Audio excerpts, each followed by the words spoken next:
Assalamualaikum warahmatullahi wabarakatuh. Sahabat ternak, pada kesempatan hari ini saya mereview beberapa koleksi kambing yang ada di kandang Gibas Kesemar. Namun hari ini yang dapat kita saksikan adalah beberapa koleksi bibitan yang ada di Gibas Kesemar. Bibitan ini awalnya itu kita beli saat mereka itu jempe lepas sapih di harga 700-800 ribu. Dan alhamdulillah sekarang udah beberapa bulan udah mulai besar ya badannya gitu. Ada satu yang ingin saya sampaikan, bahwasanya saat ingin membeli jempe lepas sapi, pastikan bentuk badannya itu tidak terlalu kurus.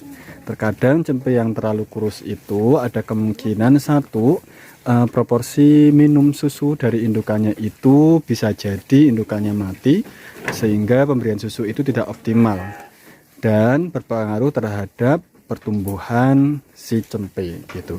Jadi sahabat ternak, saat ingin membeli jempe lepas sapi, pastikan jempe yang secara postur tubuh itu bagus dan tidak terlalu kurus serta aktif bergerak. Itu salah satu tips atau cara memilih jempe lepas sapi jika indukannya itu kita tidak tahu. Namun jika indukannya kita tahu, ya kita bisa melihat indukannya langsung, indukannya gemuk atau tidak, jenisnya seperti apa. Itu juga mempengaruhi pertumbuhan dari jempe yang ingin kita pelihara. Dan jempe-jempe di sini mereka ini ya untuk makan alhamdulillah tidak pilih-pilih, segala macam rumput atau dedaunan mereka makan. Dan salah satu keuntungan ternak langsung banyak itu lebih dari 4-5 ekor itu, mereka tuh dalam makanan yang diberikan itu rebutan gitu. Jadi mempengaruhi mereka agar makannya itu doyan dan tidak membuang-buang makanan. Terkadang kita melihat beberapa koleksi peternak itu yang ternaknya hanya 2-3 ekor dan kandang terpisah. Kekurangannya adalah kadang mereka itu makan kurang semangat karena tidak ada teman untuk rebutan makanan gitu. Tapi balik lagi ke karakter kambing atau domba masing-masing peternak itu berbeda-beda. Namun yang ada di sini sengaja kalau yang secara postur tubuhnya hampir serupa, bobotnya hampir mirip, tingginya hampir mirip, maka kita satukan jantan maupun betina. Nanti kalau sudah memasuki usia lebih dari 1 tahun, maka jantan yang dicampurkan adalah jantan yang sudah siap kawin atau sudah poel. Tujuannya agar mereka itu bisa berkembang biak. Nah, koleksi di sini untuk kambing lepas sapi itu sementara belum kita jual karena kita masih awal-awal permulaan sahabat ternak untuk beternak kambing Jawa. Dan rencana ke depan itu ternak kambing ini akan kita kembangkan berbagai macam jenis, dimulai dari kambing kacang, kambing Jawa randu, kambing jenis PE Etawa atau Senduro, yang nantinya kita buat kandang-kandang yang terpisah dan mini kandangnya kecil. Tujuannya agar kita melihat proses perbedaannya, dan kemudian ke depan juga akan kita berlakukan sistem untuk persilangan agar kita bisa mengetahui jenis-jenis mana yang terbaik serta memenuhi potensi pasar yang ada dari kebutuhan yang kambing kacang sampai seterusnya berdasarkan budget masing-masing dari calon customer, agar kita saat customer datang ke kandang kita, mereka bisa memilih sesuai budgetnya masing-masing. Itu salah satu tujuannya dalam penjualan segala macam, kita banyak opsi yang bisa kita tawarkan kepada calon customer saat Idul Adha atau saat membeli untuk akikah.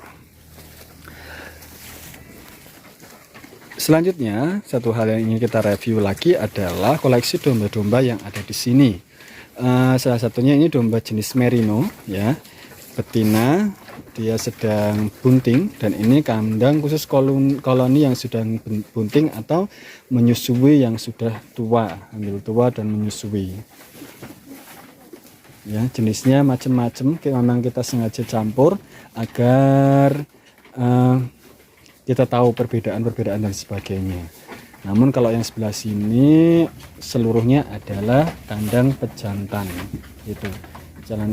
Pejantan yang usianya itu masih usia muda-muda ya, di bawah 1 tahun.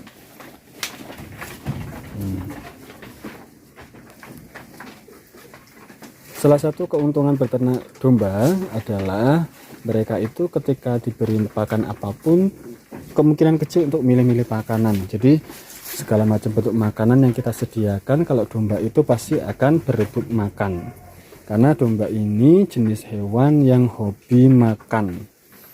Beda dengan kambing, terkadang kalau jenis-jenis kambing tertentu ada yang nggak doyan rumput, ada yang maunya harus dikasih dedaunan saja, rumput tidak mau gitu. Tapi kalau untuk domba lain halnya, segala bentuk jenis makanan saat mereka lapar pasti akan dimakan.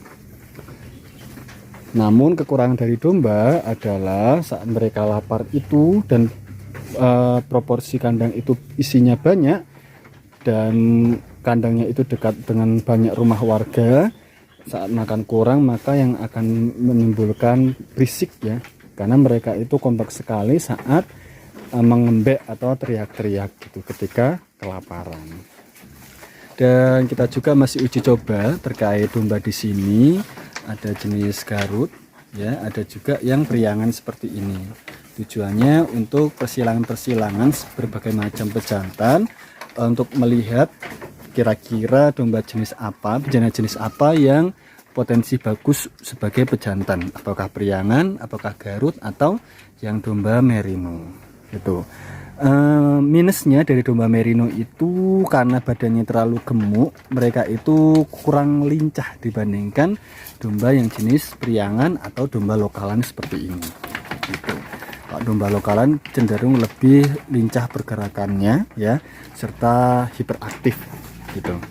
Ini kalau merino ya yang seperti ini, untuk merino itu cenderung banyak makan dan kurang lincah ya. Tapi keunggulannya itu dombanya itu lucu gitu. Dan ini si merino ini karena memang belum dimandikan, udah beberapa bulan ini belum mandi, jadi kurang menarik untuk diambil gambar. Insya Allah nanti kalau ada waktu untuk memandikan merino ini, nanti akan kita review memandikan domba merino agar sahabat ternak tahu keunggulan dari merino secara keseluruhan, utamanya saat mereka itu bulunya bersih dari kotoran pasca mandi. Dan ini beberapa jenis koleksi domba lepas api. Di sini berbagai macam jenis, dari yang domba ekor gemuk, Texel merino, dombos dan sebagainya. Nah, ini di harga rentan 1 sampai 1,5. 1,3, 1,4, 1,5 itu untuk jenis pejantan, sedangkan 1,1, 1,2 itu untuk jenis yang betina. Usianya di sini antara 3 sampai 7 bulan untuk domba lepas sapi. Demikian review. Wassalamualaikum warahmatullahi wabarakatuh.